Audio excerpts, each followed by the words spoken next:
Okay, so today's daf yomi is Bava Basra daf Yud Gimel Bava Basra 13, and we're going to start on top of Yud Gimel. I'm in Aleph on top of 13a, where the daf tells us in behind Kidei Lazeh and Kidei Lazeh that two partners are only allowed to divide up a property if there's enough for each part to get their own share. But let's say there's not enough for each partner to get uh, individual share. What's the law? So Rabbi Yehuda says, Istina de Godo that there's a law called if one of the partners wants to divide it, he's allowed to say either you take it or I'll take it. He's allowed to force the partner to take it by saying either you take it or I take it. But Rav Nachman says, Istina de Godo Rav Nachman says there's no such laws that you can force one partner to say you take it or I take it. I'm only Rabbi Rav Nachman. The Rabbi says to Rav Nachman would be daf. According to you, the Amrslan, according to you, he says, Tina de Gudo Agud. According to you, so Rabbi says to Rav Nachman, according to you, who says there's no such law as go to Agud. Either you take the deal, you take the part and buy me out, or let me buy you out. What about the following scenario? Before Pasha, let's say you have a firstborn and a non-firstborn, and Avid Behema, Avi and Avid Behema, that the father left them an animal or a servant, an animal that's not kosher. Behemoth mea, case at ocean. What do they do? Amarle, who says it says in the Braisa, Shani Omer Oved was there Yom Echad was there Shnei Yomim. So if the father, then we say under these circumstances, he says to them that I say, he says, work for me one day, or for you one day. So according to you, he says you can't force the idea of go to other. According to you, he says you can't force them to divide it up. What would you do in this case? Meaning to say they're not going to be able to take turns working it. So what are you supposed to do? So Rav Nachman said, I say, I would say, in that case, or the partner gets a double portion, he says, I'll say, I get to work double and you'll work once. I'll work 2 days and you'll work once. And that's how we can divide it. The Gemara now raised another question against Rav Hudo, who says there is an Eastin of the Godo Agin, that there is a case of Gudo Agin. About the following case, if somebody has a Eved, a slave, who's half slave, half an Eved, and half free. Ovid is Rabbi Yom Echad V'Salto Yom Echad. He works for his master one day and he works for himself for one day. That's the position of Beit Hillel. Beit Shammai Omer, Pikantim is Rabbi, it's Atmo Pikantim. Beit Shammai says, well, that's a solution for the master, but for the Eved, it's not a solution because Lisa Shifcha Yochol, Lisa Baskorin Yochol. He's not able to do anything. He can't marry a Shifcha and he can't marry a Baskorin because he's half Eved, half free. So you want to let him to not do anything and be unable to get married. The whole reason why the world was created was to be allow people to have to allow them to get married. And so overall, the world was created to be settled. So what should they do? And we force the master to free him. And then he has to, and then the Evan must write a contract for half of his value. Because of Beis Hillel, Horus can give Beis Shammai. And when Beis Hillel hears this, they change their mind and they rule like Beis Shammai.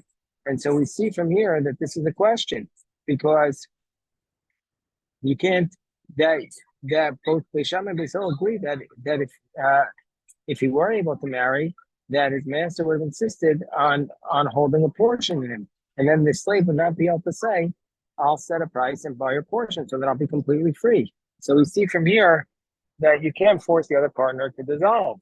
So the Gemara says, no, Shani Acha, Agurika Good Weka. There's different because that case is not a case of they both have the option to buy it. There in that case, the abbot could say, I will set a price and redeem the portion of me that slave, but you can't set a price and buy my free part because once you're ben chor, once you're free, you can't sell yourself as a complete evidence. So therefore, that's not a case of god or agud. That's a case of just agud, but not god. So therefore, it's not a good proof against, and so therefore, it's not a good proof against Rabbi Yehuda. The Gemara says another attempt against Rabbi Yehuda. Rabbi Yehuda's position is tina de god or agud. He said Tashma. We have the following case. Let's say we have Shnei Achim. Let's say you have two brothers. Echad ani ve'echad ashir. One of the brothers is poor and one is rich. And the father who left them behind a merchat to Beis Sabad and an olive press. Aslan so if you made it like a commercial one, then they split the rent, so that's no problem. But let's say let's say it's a personal one, and the poor man has no use for it, but the wealthy brother has use for it. Already, Asher Omar Lani, the wealthy brother can say to the poor man on top of your gimel on the base, take for yourself workers and basically let force them to heat up the bathhouse, and then you can bathe yourself in it. Or meaning, say you could say, I don't care that you can't use it. You basically force yourself to spend the money on it, or or buy olives sabat and use them as an olive press. And so we see from here, even though the poor brother has no use for it, that the older brother can't, that the wealthy brother can't say to him, he can't force the wealthy brother to sell to him. So we see from here, there is no case of good or good. The Gemara says, no, Hasanami, good Ika, good Leika. No, there it's also not a proof. Because there he could say, the poor man could say, good, you buy it, but he can't say, I'll buy it from you because he doesn't have the money. So therefore, it's not a question. Gemara now challenges from Nachman. He says, Lays, the good or good, that there is no law of good or good. How so? It says, Kol she'elu yichalek l'shmo av. We learned in the Brisa that anything that if you divide it, and after you divide it, it's still called by that name. You're allowed to force the other person to divide it. But in Lav, otherwise he buys him out. So we see from here that you can't. There is a law of good or good. So this is against Rav Nachman. Gemara says we have no choice but to say Tanahi that this is a machokas Tanaim. We have no choice but to say that this is a machokas amongst the Tanaim. And how do we see this? The Tanya we learned in the Brisa, Toa Tashi or Vani propose. You take an amount and I'll take less. Showman law, we listen to him. If he says you take an amount, let's say we have a part that can't be divided equally, that one of the partners is allowed to say, you take whichever amount you want, and I'll take the lesser amount. And so we see from here that you could say go to Logit, whereas Rabbi Shimon says aim Shimon. Rabbi Shimon says we don't force them to do that. So we see from here, what's this case? He halfway done. You may look at the Tani. If you're going to say it's literally like the Brisa says, my time with Rabbi Shimon Gamliel. What's the reason why Rabbi Shimon Gamliel says you can't say I'll take the lesser amount? Let's divide it. So Elav, Kisur, and Mechsar. So it must be a case where the text is missing some words. This is what it's saying. If he says you take an amount and I'll take less, you listen to him. Or if he says you take an amount and I'll take that, or you take this amount, or I'll take this amount, we also listen to him. Saying we don't listen to him. So we see from here it's not focused Tanaim. Mara says no, it's not the case. All could be the tummy. Actually, literally the case like the Brisa where he wants to force him to say, I'll take it for less, I'll take the smaller amount. And Shimon Gamliel still says no. Why? The Tamer, it's my time into Shimon Gamliel. What's the reason why Shimon Gamliel still says no into that case? And Shimon Gamliel is saying, even to may, lastly, the may because Shimon Gamliel says, even if you want to say that I have to give you money, I have no money to give it to you. I have no money to give it to you at that. And if and if you want to say, it doesn't matter, I'm going to give you the lesser amount for less. Well, equally, you could say, I don't want to take the larger portion as a gift. Why? Because the Chsiv is talking about that a person is allowed to say, I don't want any special gifts from you. Even though you're saying you'll take the smaller amount, but I'll take the bigger amount. It's still something I don't want because I don't want to be forced to take a gift. Amar Rav Yosef, so Abai says to Rav Yosef, Hada Rav Yehuda, this position of Rav Yehuda who says that there is a dina to go to Agud, that there is a case of I can force you to take or else I'll take it. This is actually a position of Shmuel, because what does Shmuel say? It's not. Shmuel says about our Mishnah. Shmuel said about our Mishnah, which says that that the Holy Scriptures, even though they both want to divide it, they're not allowed to divide it. But Shmuel said, Shmuel says, when do we say that they're not allowed to divide it? Only if it's in one volume. But if it's two separate scrolls, then we're allowed to divide it. Meaning to say it's the 24 writings of the Torah in two separate scrolls. Then there are the 24 books of Tanakh. If they're in two separate scrolls, we can force them. Then they're allowed to divide it. And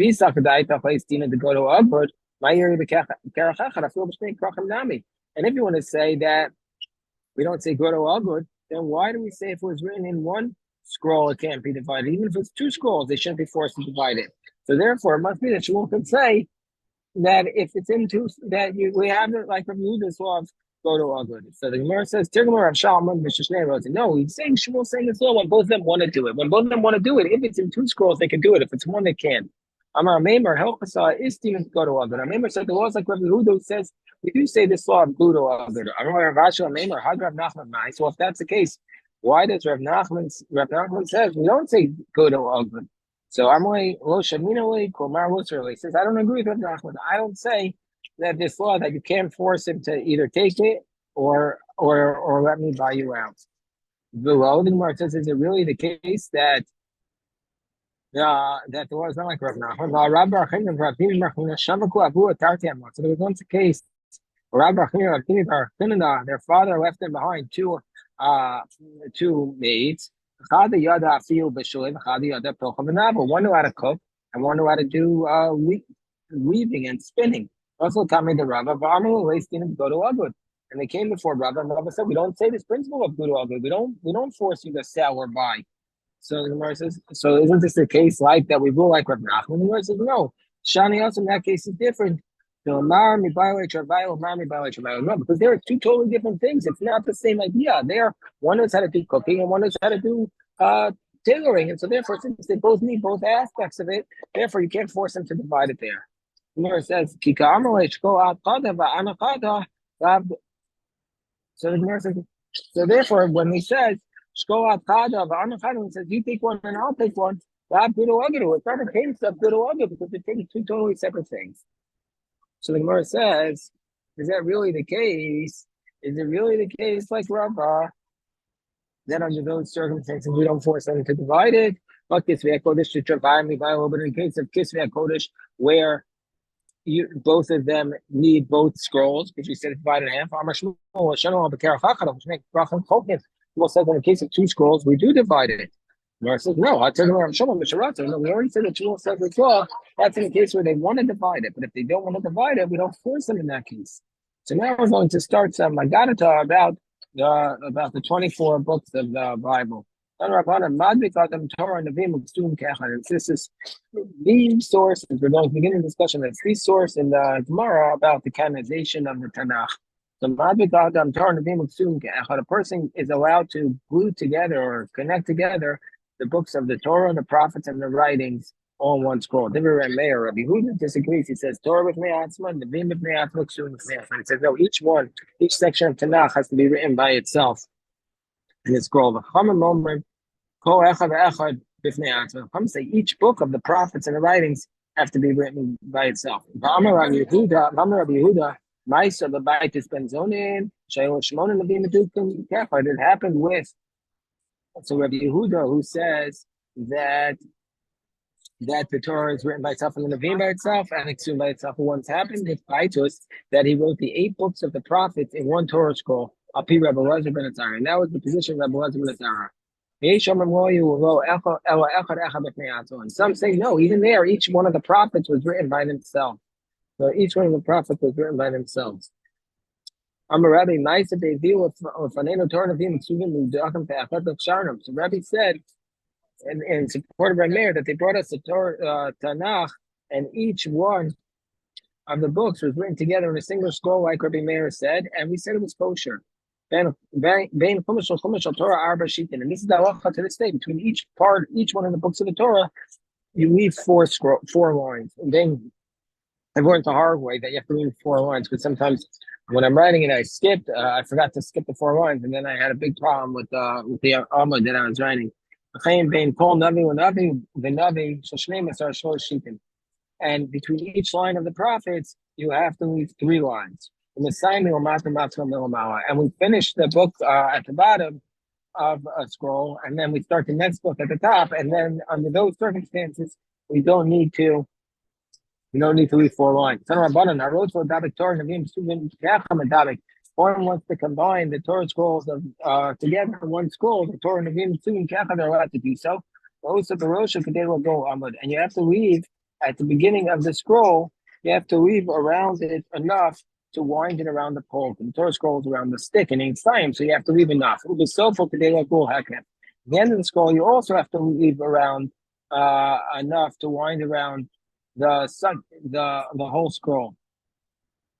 And you start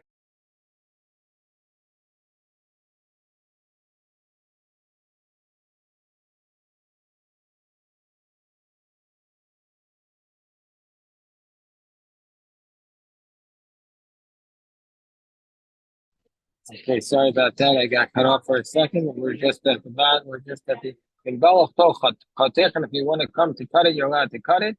The Gemara says, "My kamar." What's it saying? If when you want to cut the scroll, you're allowed to do so because you don't want to begin a book with 4 empty lines. Okay, we'll stop here at the recording. Beautiful daf, and we're gonna continue in the coming days. It's beautiful. Got it. Shakayach.